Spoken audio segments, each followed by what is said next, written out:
Hello and welcome to another edition of Razorwire Raw.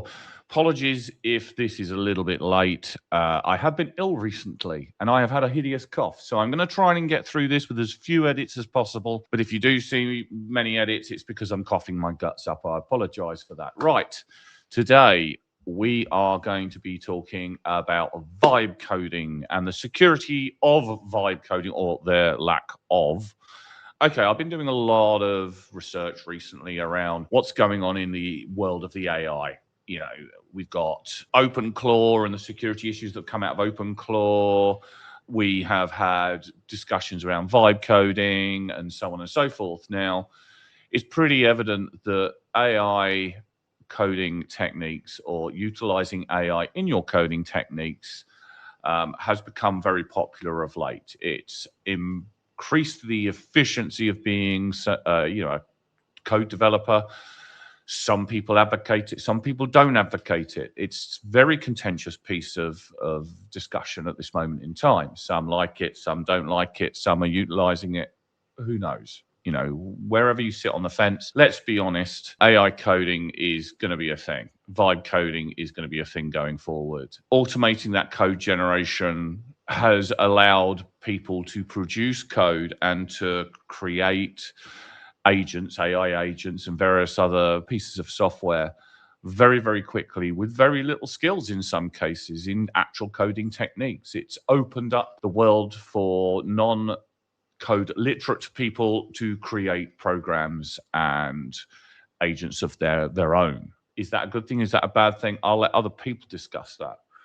But one of my main problems that we've seen is that if code is being generated at the speed that it is reportedly being generated, and who's validating any of the risks or the security that comes out of it? Well, seemingly very few people, because we've been seeing quite a significant rise in vulnerabilities being introduced because code isn't being reviewed in the traditional sense. Let's go back in time by about 15 years. You know, security and development teams have always had a very much turbulent relationship. Coders want to kind of develop their code. They want to get their product out. There's a lot of pressures from management. There's a lot of business pressures. There's a lot of project management pressures to make sure that, you know, software is being built, tested, and delivered on time so it can be utilized in revenue generation of whatever that means, you know, unless you're dealing with open source or whatever. But we're talking about commercial stuff.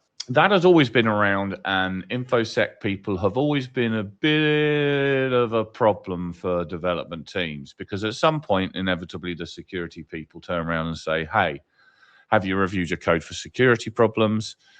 And, you know, we need to make sure that it's pen tested before it goes live. Now, that can take a little while. And obviously, out of the back of those pen tests and the coding reviews or whatever you want to term it as, you'll always inevitably have areas that you'll need to rewrite, go back and fix, because nobody generates any kind of output code-wise perfectly, securely for the first time. Well, I have not come across it that often. Look at it that way. So there's always been a bit of a trend to kind of like buck doing the security aspects of it, because there's a purview that it slows things down. And in some cases, they are correct. It does.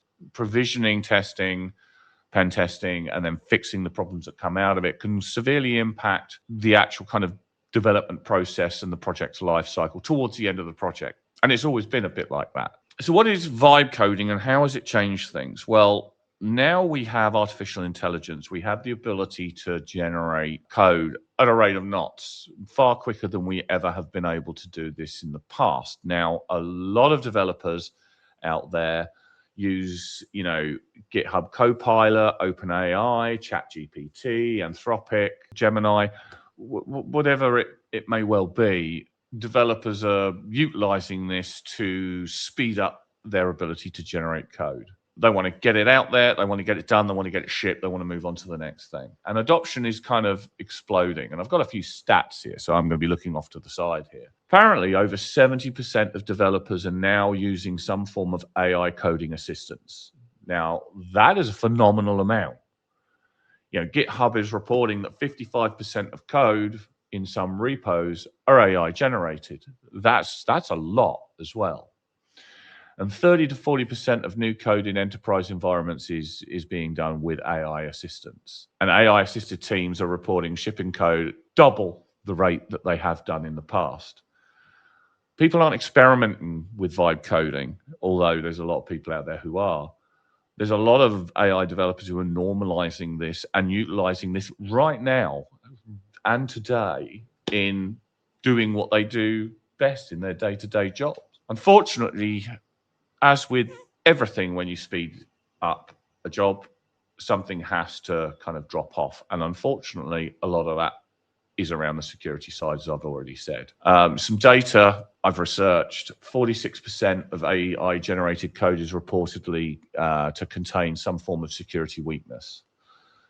40% of generated snippets includes insecure patterns when prompted ambiguously. So, you know, you get your prompt slightly wrong and you can introduce all kinds of things. Here's a nice one. Developers admit that they often don't deeply review the AI output. They assume that it's fine. 80% of modern applications rely on open source components. That's something we know a lot about. We've been doing that for a long time. That's not a frightening stat, but we have seen supply chain incidents doubling in the last couple of years. So what does that mean when we all bundle it together? Our ability to develop and build all kinds of fantastic new software is exponentially increasing in speed, but we're not taking the time to secure anything at all. It's just getting out and being released. And then you end up with a problem like OpenClaw had, where they had all kinds of malicious actors coming in and starting to, you know, generate agent AIs that was doing all kinds of stuff that you really didn't want them to do. You can go away and you can have a look at that. Unfortunately, I don't have enough time to go over what happened there, but it was a pretty significant problem and still remains to this day. Humans kind of like write very deliberate code. It's slower. They test it. It goes through review cycles, sign-offs, that kind of thing. That's traditional kind of development processes. And inevitably, as part of that process, you will review that code and you'll make sure that it's good and you'll fix anything that comes out that's either slightly bugged, maybe it's erroring out in some form, providing output that you don't want it to. That's the reason why we have the OWASP listings. You know, these are all coding problems that we see time and time again, and a lot of them, unfortunately, haven't changed over the years. And it's only getting worse because we're now vibe coding. So a lot of this stuff isn't even being checked in that kind of development process because it's being developed by AI that isn't doing that and can't in some cases. So we're starting to see sort of like significant problems in that development process, which traditionally we saw and seem to be getting worse because now people are just doing it at speed. So how can we fix this? What can we do to try to prevent serious vulnerabilities being introduced into our code if we are going to be using AI to assist it, or we're going to be going over to total sort of vibe coding where we don't even review the code? Well, this is where something like CTEM comes in, continuous threat exposure management. If you're developing something fast, then you can't sit around really and wait for a pen test. Let's be honest. Obviously, you do want a pen test, but you want to be able to review more consistently, more concisely on a more regular basis what vulnerabilities are being introduced as you vibe code new code and deploy that code. And the only way to do that is CTEM. So what is CTEM? CTEM is relatively new to the market. It's been around for a little while, but popularity has been a little bit slow in adoption, like a lot of security technology. It's just the way that it works.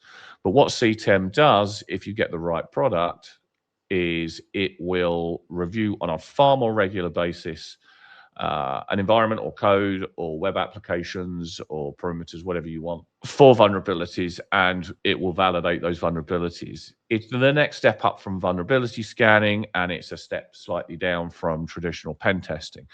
But because it's done consistently over the whole 12-month period on a weekly or a daily or whatever basis, there's more likely you're going to pick up most of the vulnerabilities and problems with your coding at a quicker pace, at a more reasonable pace, so you can fix them before they become an actual issue where some of those malicious actors that we talked about can kind of come in and take advantage of you. CTEM is very, very good in that kind of development lifecycle Is it going to pick everything up? No, but it's going to pick a lot of very, very obvious stuff up. It's going to pick a lot of the more complex stuff up.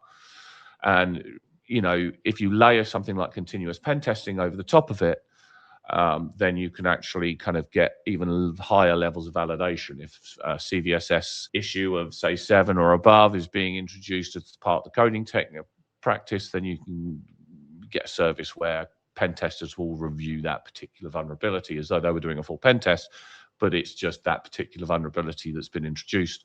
Because it's such a high CVSS rating, you want to get that fixed relatively quick. So, you know, you can get a human looking at exactly what's going on and trying to do some of the more difficult penetration techniques that AI can't do, good scripting can't do, and that CTEM still, to this day, although being very good, can't quite achieve.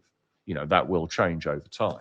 And it will look after pretty much any environment. But more importantly, if you are vibe coding web apps, things like that, it's immeasurably important for you to start considering CTEM as part of your toolkit. We have a solution ourselves called Razor's Edge, where it's been built solely to do that. And we're starting to see a lot of interest in a lot of organizations who are going down that kind of vibe coding route, especially in the gambling industry, because they release code very, very quickly to update their games and so on and so forth. But there's all kinds of use cases. So consider this as being something that you really need to seriously consider, because it is the only thing that can feasibly match that kind of vibe coding AI development lifecycle. It is literally the only thing that could feasibly keep up with it. And even then, it's probably a little bit slower than it needs to be until we've got security AIs doing that kind of thing. Whether or not you want to trust that kind of stuff, CTEM is your best option, in all honesty. We can't ignore this any further, because if we keep going down the route that we're seeing that we're going down, where development teams are being chopped in favor of using AI to generate code, it's quicker, it's cheaper, it allows people to get their products out, but it's going to explode that attack surface. It's going to cause problems with privilege creep. It's going to cause problems with AI-powered attackers using standard exploits based on mistakes that are being made in the code that's being vibe coded in. It's either that, or you start going down the quarterly pen test, regular audits of code, and that is going to slow down that process. And I don't think people are going to be too happy with that. So if you're going to be doing vibe coding in the future, I think CTEM is your only option. And if you want to talk to us about that, then there's plenty of ways to get in touch with us. Just go to our website or DM me on LinkedIn or via YouTube or anything, and I'll be more than happy to refer you over to people who can help you. Vibe coding isn't, in all honesty, the enemy. It's the way that coding is going to go, let's be honest. But we have to be able to do something about the security issues that are being introduced, and they're being introduced faster than I think a lot of people wish to admit. Anyway, that's about it. You know, I've reached the end of my time here because I've only got literally 15 minutes. Otherwise, LinkedIn won't put this video up. Thank you ever so much for watching. Please like and subscribe and click the bell notification button, and we'll be seeing you again soon.